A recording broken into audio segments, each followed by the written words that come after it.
우리는 이제 해마다 이제 이맘때쯤 되어지면요, 이제 신앙생활에서 꼭 필요한, 꼭 지켜야 할 것 네 가지를 이제 설교를 통하여서 들어요.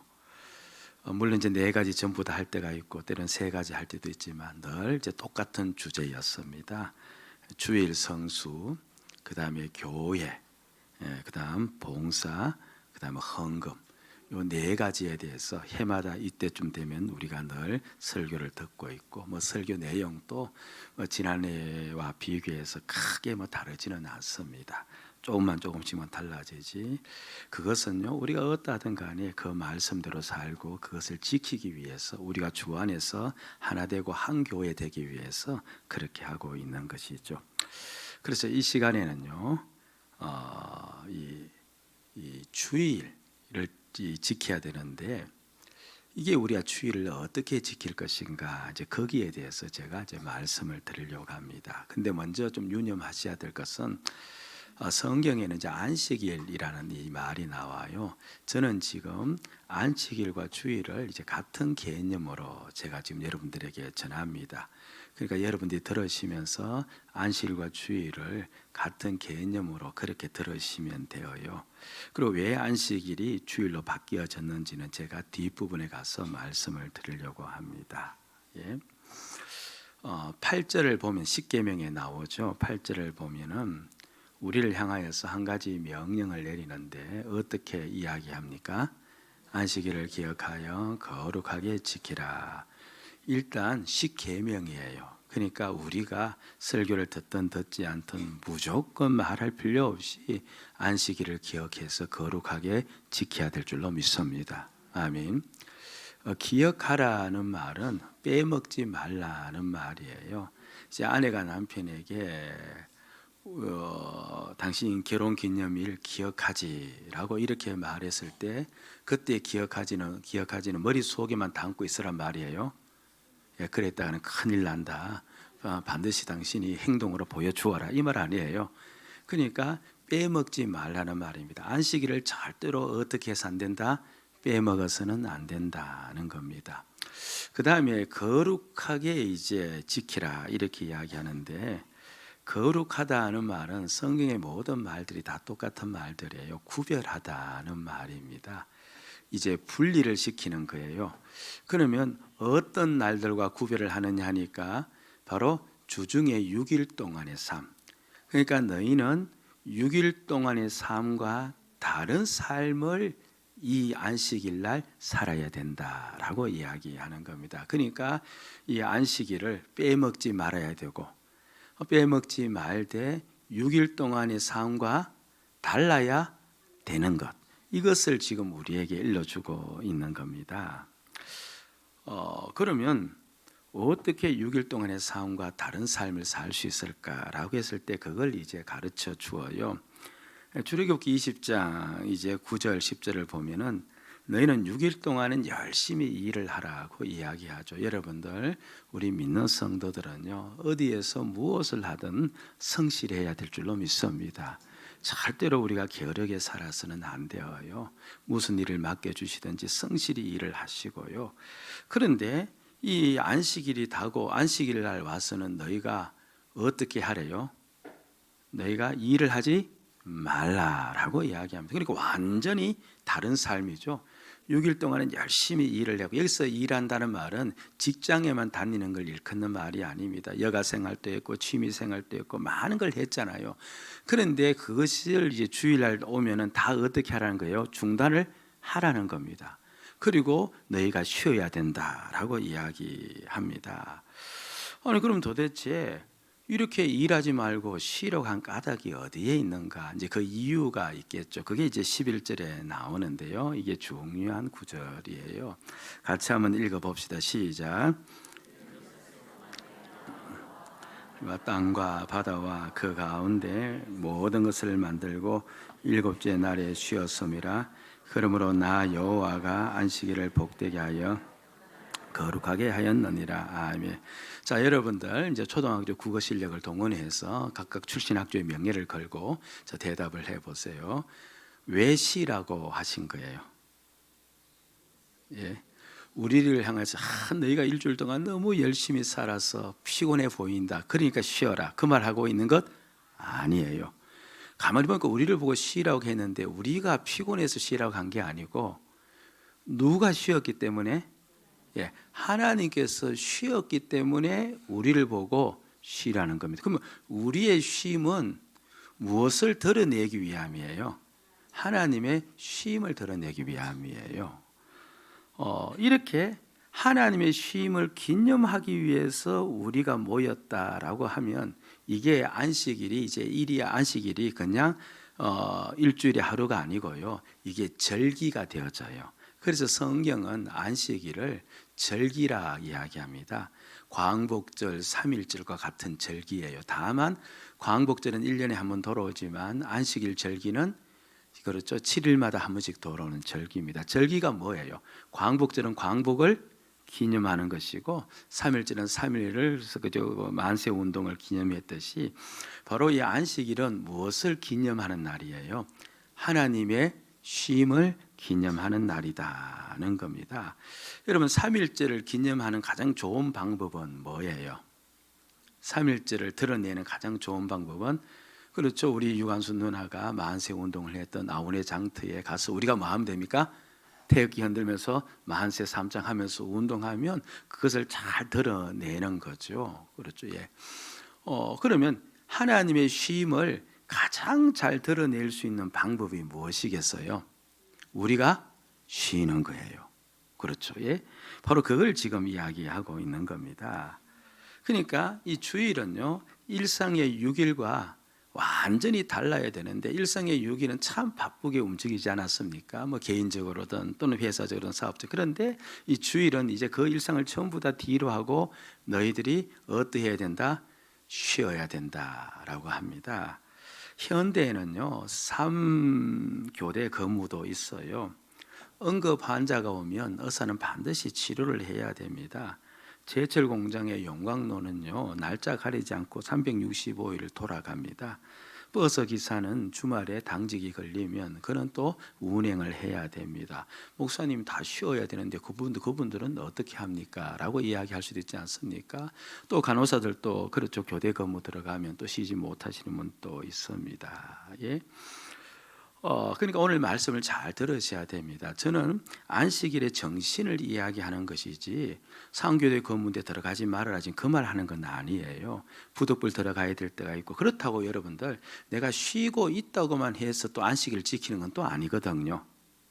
그렇죠? 아무 일도 하지 않는다고 해서 안식일 지키는 것도 아니고 상교대 근무 들어가고 그 부득불 해야 될 일이지 않습니까? 그런 일은 또 우리가 마땅히 해야 되는데 그런데 왜 하나님께서 우리 보고 쉬라고 했느냐? 그리고 6일 동안의 일상을 다 멈춰버리고 이날은 쉬는 것에만 전념하라고 했는가? 그 까닭과 이유가 있는데 그건 무엇을 드러내기 위해서? 하나님의 쉼을 드러내기 위해서. 그럼 하나님의 쉼을 드러낸다고 할 때 그 의미가 무엇인가라는 바로 그 부분을 오늘 우리가 숙지하고 그래서 우리가 안식일을 바르게 지키기 위해서 이렇게 제가 지금 말씀을 드리고 있는 겁니다. 하나님이 쉬었다 하는데 여러분 하나님께서 왜 쉬셨을까? 저 쉬었다는 말은요 천지 창조를 끝내고 쉬신 걸 이야기하거든요. 6일 동안 천지를 만들었잖아요. 그런 다음에 쉬셨다는데 그럼 하나님께서 왜 쉬셨을까요? 천지를 만드시니까 이 온 우주 광활한 우주 헤아릴 수도 없는 우주를 만드시는데 너무너무 힘들어서 쉬셨다. 그거는 아니겠죠. 하나님이 천지를 무엇으로 창조하셨습니까? 말씀으로. 그 말씀 또 몇 마디 하셨어요? 딱 한마디 했습니다. 빛이 있어라. 그 빛이 생긴 거예요. 그러니까 하나님이 피곤하면 말씀을 너무 안 해서 피곤한 거지 하루에 한마디 말씀했었는데 피곤할 리가 없고 그리고 하나님이 피곤하실 리가 만무하죠. 그럼 하나님이 쉬셨다고 이야기할 때 아니 무엇 때문에 쉬셨을까? 그래야 우리가 그 쉼을 기념한다는 것도 무엇을 이야기하는지 알 수 있을 것 아닙니까? 하나님이 쉬셨다 그렇게 이야기할 때는요 바로 그 일을 완벽하게 맞췄다라는 뜻입니다. 우리가 지금 이제 젊으신 분들은 자녀들을 다 키우는데요. 뭐 중학교, 고등학교에 들어간 자녀들도 있고, 그래서 마음속에 부모들 마음속에 그리고 그 자녀들 바라보면서 한 가지 소원을 다 담고 있잖아요. 빨리 저 자녀들 키우고 내가 좀 어떻게 해야 되겠다? 쉬어야 되겠다. 사실 그거 다 허상이죠. 예, 뭐 키워봤자 또 못 쉬어요. 그러나 여하튼 자녀들 다 키우고 내가 쉬어야 되겠다. 그러니까 자녀들 다 키우면 일이 잘 되어지면 내가 어떻게 되어지는 줄 알아요? 쉬는 줄로 알고 있는 겁니다. 사실 그렇습니다. 일을 완벽하게 처리가 다 되어지면은 그 다음에 무엇이 와요? 쉼이 오는 겁니다. 그럼 하나님께서 천지를 창조하신 다음에 쉬었다라고 하는 것은 하나님이 피곤하셨다는 것을 의미하는 것이 아니고 내가 만든 이 천지가 어떠하다는 말이에요? 완벽하다는 말이에요. 완전하다. 더 이상 손볼 데가 없다. 정말 하나님께서 만드신 이 우주 모든 만물 얼마나 질서정연하게 돌아가고 있는지 몰라요. 완벽하게 하나님께서 창조를 하셨죠. 너무나 완벽하게 창조했기 때문에 오늘 또 많은 사람들이 그곳에서 법칙을 끌어내고 이론을 끌어내어서 또 설명하는 것 아니겠습니까? 예. 그런데 하나님은 쉬라고 했는데 저 해를 보고 야, 너 안식일 날 쉬어야 돼. 돌지 마. 이렇게 하지는 않았거든요. 누구 보고 쉬라고 한 겁니까? 예, 우리 보고 쉬라고 한 겁니다. 만든 사람을 향하여서 쉬어라고 한 겁니다. 그러면 천지도 완전하게 만들었지만 또 누구도 완전하게 만들었다는 거예요? 사람도 완전하게 만들었다. 그래서 사람을 완전하게 만들었으니 더 이상 사람에게 손볼 데가 있다 없다? 없다. 사람은 그냥 완전하게 만들었다. 아니 목사님, 사람이 어떻게 완전하게 만들어졌습니까? 아니 그 질병이 오면 그것 때문에 고생해야 되고 또 여러 가지 몸이 약하고 시험도 자주 드는데 아니 그리고 또 힘도 강하지 못해서 늘 쓰러지는데 무엇 완전합니까? 그렇게 이야기할 수 있는데요. 하나님이 사람을 완전하게 만들었다는 말은 불사조로 만들었다 그런 뜻이 아니고요. 사람을 만들 때 하나님의 형상으로 만들었거든요. 하나님의 형상으로 만든 까닭은 사람을 자신의 무엇 함께 하기 위해서, 예, 자녀 함께 하기 위해서. 어떻게 권사님이 그렇게 잘 대답하세요? 예, 바로 사람을 하나님의 뭡니까? 자녀 함께 하기 위해서. 그렇죠. 그러니까 하나님이 사람을 완전하게 만들었다 이 말은요, 그 안에 뼈와 그 안에 있는 모든 그렇죠 기관들 그것을 단순히 완전하게 만들었다는 뜻이 아니라 완전한 나의 자녀로 되게 하였다. 99.9%가 나의 자녀가 아니고 100% 나의 자녀가 되도록 하였다. 이 아이는 완전한 사람, 완전한 나의 그렇죠 자녀이다. 그러니까 100% 하나님의 자녀로 창조했다는 그것을 이야기해 주고 있는 겁니다. 그럼요, 이제 어떤 논리가 되어지는 거니까 하나님을 우리 사람을 완전한 자녀로 창조했다는 말은 곧 하나님은 사람에 대해서 어떤 분이시라는 거예요. 자녀를 만들고 자녀를 낳았으니까 어떤 분이에요? 아버지가 되신다는 말이거든요. 그러니까 하나님은 완전한 아버지시다. 그걸 또 이제 밝혀주는 겁니다. 인간 아버지는 늘 불완전하죠. 지혜도 부족하고 그리고 힘도 부족해서 늘 한계를 가지고 있어요.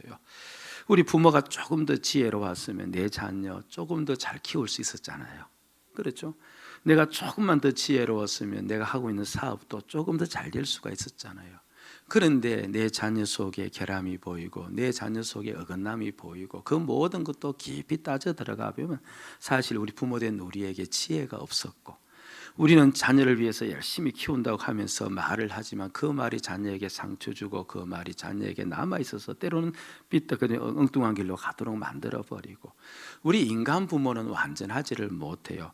완전하지 못한 인간이다 보니까 자녀도 완전하게 키울 수 있습니까? 없습니까? 완전하게 키울 수가 없습니다. 그런데 하나님은 자녀를 완전한 하나님의 자녀로 만들었고 하나님도 완전한 아버지시거든요. 그럼 하나님이 완전한 아버지시라는 말은 그러면 자녀를 어떻게 할 수 있다는 말이에요? 그렇죠. 완전한 자녀, 완전하게 키울 수 있다는 겁니다. 자녀를 전적으로 책임져 주고, 자녀를 가장 행복하게 만들어 주고, 자녀를 기쁨으로 인도해 주고, 그야말로 자녀의 삶을 전부 다 돌볼 수 있는 분이 바로 하나님 아버지시다. 그걸 동시에 이야기하고 있는 겁니다. 결국 하나님께서는 천지를 만드시고 특별히 사람을 만드신 다음에 쉬었다라는 표현을 통해 나는 너희를 완전한 나의 자녀로 만들었고, 그리고 나는 너희를 완전한 돌봄을 가지고 돌보아 주겠다. 너희를 완전히 책임지고 돌보아 주겠다. 그 의미가 쉼이라는 말 속에 들어가 있는 거예요. 지금 따라오고 계세요? 예. 예. 그러니까 쉬었다는 표현을 통해서 그걸 이야기하고 싶었던 겁니다. 그럼 이제 우리 보고 쉬어라고 한 까닭은요, 우리 보고 그냥 그날 멍 때리고 있으라 그 말이 아니고, 그 쉼을 통해서 무엇을 드러내는 겁니까? 나는 하나님의 자녀인데 그냥 자녀라고 완전한 하나님의 자녀고, 그래 하나님은 나의 완전한 아버지여서 나를 완전히 책임지고 돌봐 주시는 분이시다. 그걸 이제 내 쉼을 통해서 어떻게 해야 돼요? 드러내는 겁니다. 예? 농번기에 추수가 급하지 않습니까? 그런데 이제 주일입니다. 그렇죠. 예? 여러분은 제가 물어볼게요. 추수를 막 해야 되는데 주일이에요. 이날 하나님이 나의 아버지가 되셔서 내 삶을 책임져 주신다는 것을 드러내야 돼요. 그러면 주일이니까. 그럼 어떻게 하면 됩니까? 추수는 급한데, 예, 어떻게 해야 돼요? 일단 아무리 급해도 어떻게 해야 돼요? 일을 중단을 하고 그 다음에 집에서 빈둥빈둥 노는 게 아니고 뭡니까? 주의 전에 가서 예배하고 봉사하고 헌신하고 충성하고. 그렇죠. 예. 만약에 추수가 급하다고 해서 내가 또 급히 가는 겁니다. 가서 내가 추수하고 내가 그 생업을 이어간다면요, 그러면 내 삶은 누가 돌보는 셈이 되어져요? 내가 돌보는 셈이 되어져요. 그럼 사람들에게 뭘 지금 알려주는 겁니까? 나는 내 삶을 내가 책임지고 간다는 것을 드러내는 거예요. 그러니까 이 일을 하는 것을 통하여서 바로 하나님이 내 아버지가 아니고 내가 내 삶의 주인이라는 것을 드러내어 버리는 셈이 되어지는 겁니다. 예? 그러니까 하나님이 내 삶을 책임진다는 것을, 내 삶을 돌보신다는 것을 내가 드러내려면 하나님이, 그렇죠, 이 일은 다 하나님이 책임지니까 난 누구에게로 달려가는 거예요? 하나님께로 달려가서 하나님의 은혜를 구하고, 그리고 하나님의 사업을 내가 같이 담당하면서 그렇게 일을 하는 것이죠. 예? 한 주간 생업을 위해서 우리가 참 열심히 뛰었습니다. 그런데 한 주간 생업을 위해서 뛰었는데, 여러분 제가 이야기한 부덕굴 아까 상기도 그건 다 제외하는 겁니다. 뛰었는데 이날도 내가 만약에 생업을 위해서 살아간다면 곧 나는 무엇을 부인하는 셈이 되어져요? 하나님이 내 아버지 되심을 부인하는 셈이 되어지는 겁니다. 보세요. 한 주간 나의 기쁨과 즐거움을 위해서 취미 생활에 열심을 냈습니다.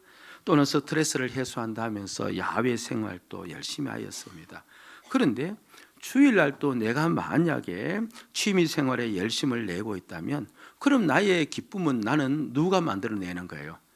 내가 만들어내는 거고, 그리고 스트레스를 풀기 위해서 내가 이날 또 야외 생활을 한다면은 나는 내 힘으로 평안을 찾아가는 자가 되어지는 겁니다. 그러니까 누구를 부인하는 것이 되어져요? 하나님의 아버지 되심을 인정하지 않는 셈이 되어지는 겁니다. 그러니까 우리는요, 그렇게 스트레스 많은 그와 같은 회사에 있을지라도 다른 사람들이 전부 다 주말에 야외를 가서 이 스트레스를 풀어야, 긴장을 풀어야 내가 또 월요일부터 와서 살아갈 수 있겠다라고 했을 때 우리는 그렇죠, 묵묵히 뭡니까? 주의를 지키면서 그날 온종일 교회에서 예배하고 봉사하고 헌신을 합니다. 그런데 옆에 있는 사람은, 야, 이렇게 스트레스 많이 받고 긴장 많이 되는데 너 또 교회 가서 긴장되고 스트레스 받지 않느냐, 그렇게 이야기할 수 있는데 그때 속으로 이야기하는 겁니다. 외치는 겁니다. 아니야, 하나님이 내 아버지가 되셔서 내 삶을 돌보시고 나에게 행복과 기쁨을 주고 나에게 만족을 주셔. 하나님이 나의 스트레스를 다 풀어주셔. 그렇게 외치는 거예요. 그래서 그 곁에 있는 사람들이 나를 보고, 물론 그 사람들의 뭐 시각이 그렇게 깊이 있겠습니까만은, 나를 보고 결국 누구를 보는 것입니까? 하나님의 아버지 되심을 보도록 하는 날. 그러니까 이 날은요, 한마디로 시위 데모하는 날이에요. 기념하는 날입니다. 우리가 모든 일을 중단함으로써 오직 주님 앞에 나와서 예배함을 통해서 유일간의 일상을 멈춤으로 말미암아서, 나는 내가 내 생애를 이끄는 자가 아니고 나는 하나님의 자녀니까, 하나님이 완전한 나의 아버지니까, 하나님께서 내 삶의 책임자가 되시고 내 삶을 돌보시고, 그리고 나의 모든 삶을 이끌어 가시고 그분이 나에게 즐거움과 기쁨을 주신다. 이걸 이제 세상 사람들한테 확 보여져 버리는 겁니다. 그래서 여러분들이 교회에 올 때 지금은 자꾸 자막에 이게 좀 영상에 자막이 있으니까 성경도 잘 안 들고 오시는데요, 일부러 큰 성경을 들고 오셔야 돼요. 사람들한테 보일 수 있도록 하나님이 나의 아버지심을 드러내는 겁니다. 그렇죠? 여러분들 제발 차 안에 성경을 비치하지 마시고요, 제발 차에서 내릴 때 성경 좀 같이 내리세요. 그 집에서 또 올라가는 그 엘리베이터 안에서만이라도 성경 이제 들고 좀 집으로 들어가셨다가 주일날 성경 들고 좀 나오시기를 바랍니다. 어떻게 주일 한번 왔던 성경이 그렇죠, 늘 차 안에, 차가 성경 묵상하는 것도 아닌데 그렇죠, 우리는 차가 성경 묵상하도록 만들고, 그렇죠, 우리는 성경 관계없고, 하여튼 이게 드러내는 겁니다. 아무 일도 하지 않고 있으면 드러낼 수 있을까요, 없을까요? 드러낼 수 없어요. 아까 말씀하신 것처럼 3일절을 제정해 놓고 그날 아무 일도 하지 않고 모든 사람들 보고 놀라고 이야기하면 3일절이 드러나지 않습니다. 그날 3일절이 드러나기 위해서 사람들 전부 다 모아서 어디로 가야 돼요? 아까 이야기한 것처럼 아우네 장터로 가서 만세할 수 있도록 그렇게 만들어야 됩니다. 그러니까 하나님께서 나의 아버지가 되셔서 우리를 돌보신다는 이것, 가만히 집에 있으면 드러나지를 않는 겁니다. 그래서 우리가 6일간의 일상을 다 멈추고 어디로 오는 겁니까? 이 교회에 와서 예배를 드리는 겁니다. 드리고 이날 온전히 6일간의 일상과 전혀 다른 삶을 살잖아요. 그렇죠. 이곳에서 와서 또 말씀 듣기도 하고, 또 새일 또 예배로 모이기도 하고, 봉사도 하기도 하고, 전도하기도 하고, 신방하기도 하면서, 그렇게 하는 까닭은 딱 한 가지입니다. 누가 내 삶을 책임져 주니까? 하나님께서 그걸 이제 보여주는 겁니다. 보여주는 겁니다. 무엇보다 이 예배가 적극적인 하나님의 아버지이심을 드러내는 표현이거든요. 그래서 이 날은 반드시 주일이죠. 주일 예배죠. 주일 예배, 이 날은 반드시 모여야 됩니다. 주일 예배를요, 대예배라고도 불러요. 그래서 어떤 사람들은 고개를 갸우뚱거립니다. 예를 들면 뭐 몇천 명 모이는 교회가 대예배라고 하면 뭔가 좀 의미가 살아나는데, 아니 그 개척교회에서 성도도 몇 명 안 없는데 대예배라고 이야기하면 뭔가 좀 이상하잖아요. 이상하지 않아요? 아니 수천 명 모이는 데서 대예배라고 하면 그래도 뭔가 대예배다운데, 아니 기껏해야 성도 대여섯 명밖에 안 되는데 대예배라고 이름 지으면 그거 뭐 대예배가 하는데, 그 대자는요 클 대자가 아니고요, 아니고 모든 성도는, 그 교회에 소속된 모든 성도는 그날은 무조건 모여야 된다, 그걸 가리키는 말이에요. 그래서 대예배를 다른 말로 공예배라고도 불러요. 의무적으로 드리는 예배라는 말입니다. 여러분 기억하세요. 이 주일 예배는요, 여러분들이 마음대로 쓸 수 있는 시간이 아니에요. 아무리 바쁠지라도, 아무리 힘들지라도요, 여러분들은 이 교회에 소속된 이상, 하나님의 자녀라고 불러진 이상, 여러분들은 이 시간은 의무적으로 오셔야 돼요. 와서 하나님이 내 아버지이심을 천명 드러내는 그 기념을 하셔야 돼요. 아멘? 아멘. 예. 그래서 이 예배가 어떻게 해서 이제 하나님의 아버지심을 드러내는 적극적 표현이 되어지느냐 하니까요, 구약에서 제사가 나오는데 그 제사가 곧 예배라고 번역이 되어 있거든요. 그러니까 제사와 예배를 동일시해 놓은 겁니다. 우리가 보기엔 조금 이상하죠. 근데 제사와 예배가 왜 똑같느냐 하니까요, 제사의 의미는 동물을, 그렇죠, 때로는 불에 태우든지 하여튼 간에 어떻게 하든지 간에 자신을 대표하는 동물을 죽여서 하나님께 드리는 거예요. 결국 동물을 죽여서 하나님께 드리지만, 그러나 그 의미는 누구를 드리는 겁니까? 자기를 드리는 거예요. 그게 제사거든요. 그런데 바로 제사를 예배라고 부르는 까닭은요, 그래서 로마서에서 너희 몸을 거룩한 산 제물로 드리라고 그렇게 이야기한 까닭은, 예배는 누구를 드리는 거예요? 나를 드리는 것이 되어져야 돼요. 여러분들 꼭 기억합시다. 이 예배는요, 누구를 드려야 된다? 나를 드려야 됩니다. 아니, 나를 드리는 까닭이 무엇인가? 간단합니다.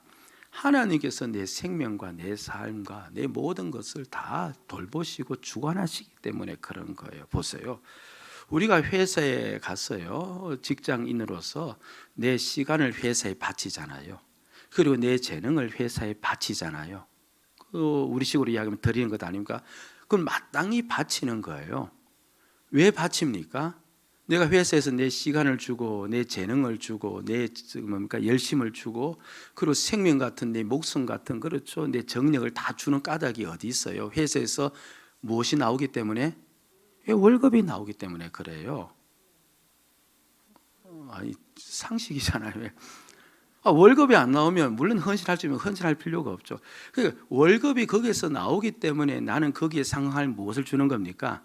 내 모든 힘과 재능을 다 그곳에 바치는 겁니다. 그렇죠. 그래서 우리 기독교인들은요, 반드시 성실해야 되고 절대로 그곳에서 게을리해서는 안 돼요. 내가 그 회사에서 놀면서 그렇죠. 만약 월급을 받으면요, 나는 도둑이에요. 그렇게 해서는 안 됩니다. 어떤 성실이에요. 그러나 보세요. 이 예배 자체가 뭐예요? 나를 드리는 거잖아요. 마땅히 나를 드려야죠. 왜 그렇습니까? 하나님이 내 삶을 다 책임져 주시고 돌봐주시고 기쁨과 행복을 주시니까. 그래서 이 예배는요, 나를 드리는 것이 되어져야 되는 겁니다. 예배는요, 받는 것은 2차, 3차적 문제입니다. 예배를 잘 드렸다 이렇게 말하는 것은요, 내가 큰 위로를 받았다, 감동을 받았다 여기에 초점이 있는 것이 아니고 내가 뭘 잘하면 예배를 잘 드린 거예요. 나를 잘 드리면 예배를 잘 드린 것이 되어지는 겁니다. 그렇죠? 그런데 나를 드린다고 할 때 이 나라는 것이 이게 구체적으로 무엇을 뜻하느냐니까 일단은 내 뜻을 드려야 되잖아요. 그렇죠? 그 다음에 내 마음도 드려야죠. 그 다음에 내 몸도 드려야죠. 그 다음에 내 목숨도 드려야죠. 이 네 가지가 나를 구성하고 있기 때문에 이 네 가지를 주님께 다 드리는 겁니다. 그런데 주일 예배 순서가요, 전부 다 그걸 드리는 순서로 다 되어 있어요. 이 네 가지를 드리는 것으로 주일 예배 순서가 다 되어져 있는 겁니다. 이렇게 우리가 주의 말씀을 듣지 않습니까? 말씀을 들을 때 저와 여러분들이 아멘으로 화답하죠. 우리 교회가 아멘 소리만 조금 더 크면 부흥의 속도가 빠를 것 같은데, 예. 다른 건 다 잘하는데, 예. 속으로 아멘에서 탈이에요. 예. 하여튼, 예. 근데 우리가 아멘으로 화답하지 않아서 보세요. 근데 하나님의 말씀은요, 사람의 뜻과 다 똑같을 때가 하나도 없어요. 전부 다 사람의 뜻과 반대되어져요. 하나님의 말씀은 우리는 높아지기를 원하는데 하나님 우리 보고 어떻게 합니까? 낮아지라는 거죠. 우리는 손에 움켜잡고 싶은데 하나님은 우리 보고 손을 풀라고 내어주라고 이야기합니다. 아니, 오른밤 맞았으면 그렇죠, 빨리 얼굴을 피해서 다른 밤 안 맞아야 되는데 성경은 어떻게 이야기합니까? 왼밤을 돌려대라고 합니다. 이게 내 뜻과 맞아요, 안 맞아요? 안 맞습니다. 그런데 나는 이곳에 나를 드리기 위해서 온 거예요. 내 뜻을 드리는 거예요. 내 뜻을 드린다는 말은 주의 그 말씀에 내가 어떻게 하는 겁니까? 화답하고 받아들이는 거예요. 그렇죠. 그래서 이 설교 시간이 나 자신의 뜻을 드리는 시간이고, 찬양 시간은요, 내 마음을 드리는 것입니다. 내 마음을 드리는 것이고, 그리고 내 생명을 드리는 순서가 하나가 있어요. 내 목숨을 드리는 순서가 하나가 있어요. 이 땅에서 물질이 없으면 살아갈 수 있어요, 없어요? 살아갈 수가 없습니다. 그래서 이 시간 우리가 예배를 드리면서 주일 예배 헌금을 드리는 까닭은요, 무엇을 내가 주님께 드린다는 겁니까? 나 자신, 나의 생명을 주님께 드립니다라는 고백입니다. 물론 감사 헌금에는 감사 헌금의 의미가 있고, 성교 헌금에는 성교 헌금의 의미가 있지만, 주일 헌금은요, 예배의 순서의 한 부분이에요. 전혀 다른 성격으로서 자리매김하고 있는 거죠. 그렇게 나를 드립니다. 그런데 나를 드리는데 이게 어떻게 드려야 되느냐 하니까, 길 가는 행인이 거지에게 돈을 줄 수도 있고, 그렇죠. 아버지가 자녀에게 돈을 줄 수도 있듯이, 그렇죠. 우리가 하나님께 드리는데 그렇게 드리면 또 안 되잖아요. 천지의 창조주고 만물의 주권자이고 그리고 나의 모든 생사 여탈권을 가지고 나를 책임지시고 나를 사랑하시는 내 하나님 아버지께 나를 드리는 거잖아요. 그러니까 반드시 존중함으로 드려야 되죠. 아멘. 그래서 예배라는 말 자체가요, 그 한자를 풀이하면 꿇어 엎드려 경배하다는 뜻이거든요. 꿇어 엎드린다는 말은 바로 뭡니까? 존중함을 드러내는 것 아닙니까? 여러분들 그 옛날에 뭐 옛날도 아니죠. 그 누굽니까? 그 김정은 그렇죠. 그 있는 회의석상에서 누구 한 사람이 박수를 설렁설렁 친다고 해서 그 사람 그만 죽여버리는 사건 있지 않았습니까? 그렇죠. 예. 그러니까 김정은이 있는 그러니까 수령 동지가 있는 앞에서 그래서 사람이 박수를 설렁설렁 치니까 누구를 존중하지 않는 것이 되어져요? 예, 수령 동지라는 표현이 맞습니까? 제 걸려 들어간 건 아니에요. 예. 그 수령 동지를 이게 존중하지 않았잖아요. 그 수령 동지 존중하지 않았다고 잡아서 그렇죠. 물론 뭐 다른 예방은 있었지만 그 표면은 그렇게 해서 그 사람을 죽여버리는 그런 일이 일어난 겁니다. 예. 우리가 이 예배를 나를 드려도요, 하나님을 존중함으로 드려야 되는 겁니다. 찬양을 해도 하나님을 향하여 내 마음을 존중함으로 드린다면 찬양을 할 때 어떻게 해야 될까요? 예, 힘을 다해서 할 겁니다. 절대로 그냥 그렇죠. 근성으로 하지는 않을 겁니다. 이제 이런 이야기를 하면 꼭 이날 이제 걸리는 분이 계세요. 제가 이제 예배 시간 이야기 하려거든요. 근데 꼭 오늘 또 늦게 오시는 분이 계세요. 그래서 괜히 말씀에 시험 드는 분이 계실까 싶은데 여러분 생각해 보세요. 내가 정말 하나님을 존중한다. 우리가 직장 상사와 만남의 시간을 정해도 우리는 어떻게 합니까? 시간보다 일찍 갑니다. 정말이잖아요. 우리가 정말 하나님을 존중한다면요, 존중함으로 나를 드린 예배라면 우리는 적어도 예배 전에 다 와야 됩니다. 여러분 다음 주에 우리 모두가 모인 자리에서 예배가 시작되기를 제가 주의 이름으로 부탁을 드립니다. 그냥 내 섬기는 하나님 아버지가 존중함을 받아야 되기 때문에 늘 앞에 서서 강단에서 밑으로 내려갈 때마다 마음이 무너지는 겁니다. 여러분들로 인해서 마음이 무너지는 건 아니고요, 내 하나님 아버지가 어떻게 이렇게 사람들로부터 멸시받고 사람들로부터 이렇게 소홀히 대접받는가, 그런 생각이 이제 들어오면 마음 한편에 이제 목회자이기 때문에 그렇기도 하겠지만서도 많은 이제 힘듦과 어려움이 저에게 있습니다. 그건 존중한 게 아니죠. 그 성지 순례를 하는데요, 이제 그 예루살렘 성전으로 올라가는 이제 계단이 있더구만요. 이제 계단에 쭉 앉아서 이제 그 해설하시는 목사님의 이제 해설을 듣고 있는데, 근데 계단의 폭이 다 달라요. 넓은 데가 있고 좁은 데 있고. 보통 계단은 폭이 어때요? 다 똑같잖아요. 그래야 이제 걷기가 편하잖아요. 폭이 넓어졌다 좁혀졌다 하면 이게 올라갈 때 헷갈려요. 그런데 다 그렇게 계단이 되어 있는 거예요. 그래서 그분이 우리한테 이야기하더구만, 왜 성전을 올라가는 이 계단이 이렇게 폭이 차이가 나는 줄 아십니까? 그걸 우리가 어떻게 알겠어요? 예. 그래서 그분이 이런 이야기를 하더구만요. 허겁지겁 오시는 분들을 방지하기 위해서 그렇다. 예배 시간 맞추어서 그냥 허겁지겁 막 뛰어오지 못하도록 하기 위해서, 예배는 그렇게 드린 것이 아니기 때문에, 그래서 아예 올라가는 계단의 폭을 넓혔다 좁혔다 하고 만들어서 함부로 그렇게 마음도 조급한 마음으로 드리지 않도록 하기 위해서 그렇게 하였다, 그런 이야기를 하더구만요. 예. 여러분 주일 예배에는요, 예배 복장이 따로 있어요. 드레스 코드라고 이야기를 하죠. 여러분 아십니까? 예배는요, 내 편한 옷 입고 오는 게 아니에요. 예배 복장이 있는 겁니다. 그 드레스 코드가 있는데요, 여러분 그 대통령하고 국무위원들이 회의할 때 이제 가끔 이제 매스컴을 통해서 나오지 않습니까? 대통령이 넥타이를 풀어 있으면 옆에 국무위원들은 전부 다 어떻습니까? 다 넥타이가 풀어진 상태입니다. 대통령이 캐주얼이면 옆에 다 캐주얼로 입어야 됩니다. 그건 그 드레스 코드입니다. 그래서 대통령 캐주얼 입고 왔는데 옆에 있는 장관이 그렇죠, 넥타이를 딱 메고 오면 이 화면이 다 안 되는 거예요. 그래서 그걸 방지를 하고 그렇게 하는 거죠. 결혼식을 축하하러 가지 않습니까? 그럼 결혼식 드레스 코드가 있어요. 우리가 결혼식 가면서도 나름대로 뭡니까? 정장 차림을 해서 결혼식을 축하하기 위해서 가고, 상가를 가도 상가의 드레스 코드가 있습니다. 마찬가지로 우리가 이 예배하러 올 때도요, 예배 드레스 코드가 있어요. 그 드레스 코드가 뭡니까? 내 옷 중에서 최고로 하나님을 존중히 여길 수 있는 옷으로 입어야 돼요. 그렇죠. 그걸 입어야 되는 겁니다. 여러분, 내 편한 옷 입고 오는 게 예배가 아닙니다. 그렇죠. 하나님께 존중함을 드릴 수 있는 옷을 입고 오셔야 돼요. 이게 드레스 코드임을 기억하셔야 됩니다. 헌금도 마찬가지입니다. 우리가 주일 헌금을 하지 않습니까? 헌금은 사람들은 마음의 문제라고 하는데, 물론 헌금은 마음을 드러내는 것입니다만은, 그런데 헌금은요, 하나님에 대한 존중함, 그건 내 목숨도 하나님의 것이라는 걸 드러내기 때문에 헌금에도 하나님에 대한 존중함이 묻어져 있어야 됩니다. 나는 소득이 많아요. 그런데 소득이 많음에도 불구하고 헌금에 인색하고 있다면 정말 내가 헌금을 통해서 하나님을 존중합니까? 그건 존중하지 않는 셈이 되어지는 겁니다. 그렇죠. 내가 소득이 많으면 많은 만큼의 헌금을 주님께 올려드려야 그게 하나님을 존중하고 하나님이 내 아버지 되심을 나타내는 것 아니겠습니까?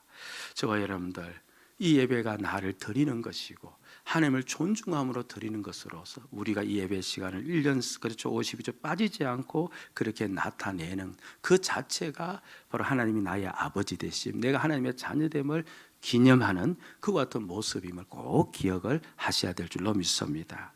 그럼 왜 우리는요, 안식일을, 이제 유대인들은 안식일을 원래 엄격한 의미는 금요일 저녁부터 토요일 그 저녁 전까지예요.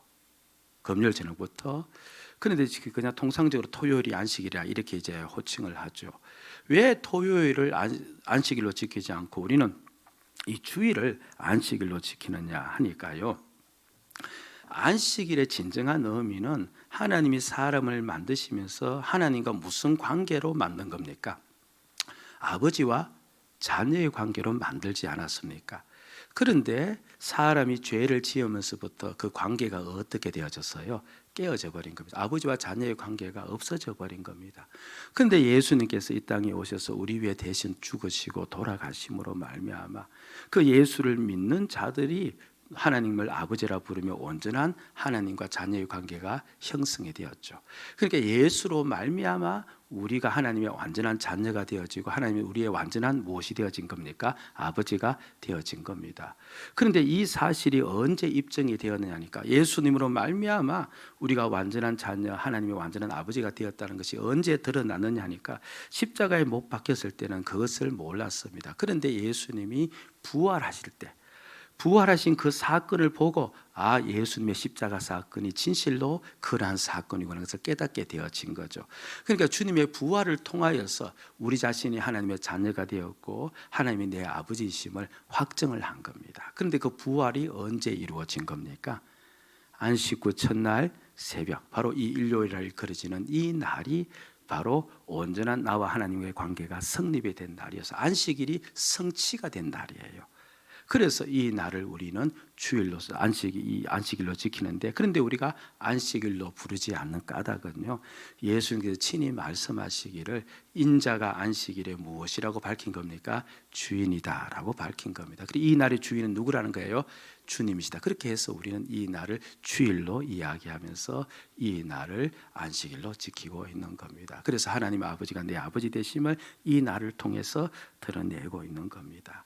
여러분 기억하셔야 됩니다. 주일은 은혜의 날이에요. 은혜의 날입니다. 주님께서 말씀하시길요, 생명 살리는 날이라고 했거든요. 무슨 말이냐니까, 하나님이 돌아가셨으면 하나님이 내 아버지라고 아무리 이야기해도 효과가 없어요. 그런데 하나님이 살아계시잖아요. 아멘. 살아계셔서 지금 나의 아버지가 되시고 계시잖아요. 그래서 이날 하나님을 향하여서 나의 아버지라고 인정하고, 그리고 하나님을 존경하고 그분을 따르면, 나를 내어놓으면 반드시 살아계신 하나님이시니 나를 받으시고 나의 삶 가운데 들어오시고 나의 삶을 이끄시고 역사를 하는 거예요.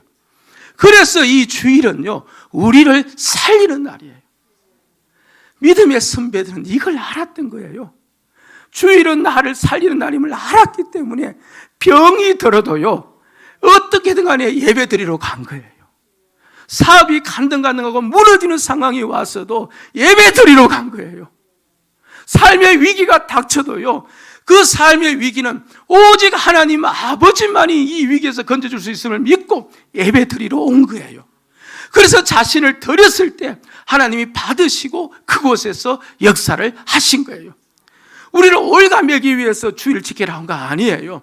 우리를 살리기 위해서, 우리를 회복시켜주기 위해서, 하나님의 자녀의 복된 삶을 살게 하기 위해서 이 날을 온전히 드려서 지키라고 명한 거예요. 그래서 이사야 선지자가 이렇게 외쳐요. 이사야 58장 13절 14절인데요 글자가 좀 작게 나오지만 눈으로 한번 따라와 보시기 바랍니다. 만일 안식일에 내 발을 금하여 성일의 오락을 행하지 아니하고 안식일을 일컬어 즐거운 날이라 여호와의 성일을 존귀한 날이라 하여 이를 존귀하게 여기고 너 길로 행하지 아니하며 너 오락을 구하지 아니하며 사사로운 말을 하지 아니하며 너가 여호와 앞에서 즐거움을 얻을 것이라. 그 다음 같이 읽읍시다. 시작. 내가 너를 땅의 높은 곳에 올리고 내 조상 야곱의 기업으로 기르리라. 여호와의 입의 말씀이니라. 아멘. 우리가 이 주일을 일상을 멈추어 버리고 오직 주님이 하나님이 나의 삶의 주권자임을 온전히 믿으시고 우리가 나 자신을 드리는 날로 삼고 이날 그렇게 우리가 살아간다면 하나님 아버지 우리 삶을 이끄십니다. 우리 삶, 우리 가정 모든 삶 속에 주님의 은혜를 베푸실 겁니다. 우리 당대에 그치지 말고 자자손손 우리 모든 후대들까지도 주의를 지킬 수 있도록 만드는 경건한 가정이 우리의 가정이 되어져야 될 줄로 믿습니다. 아멘.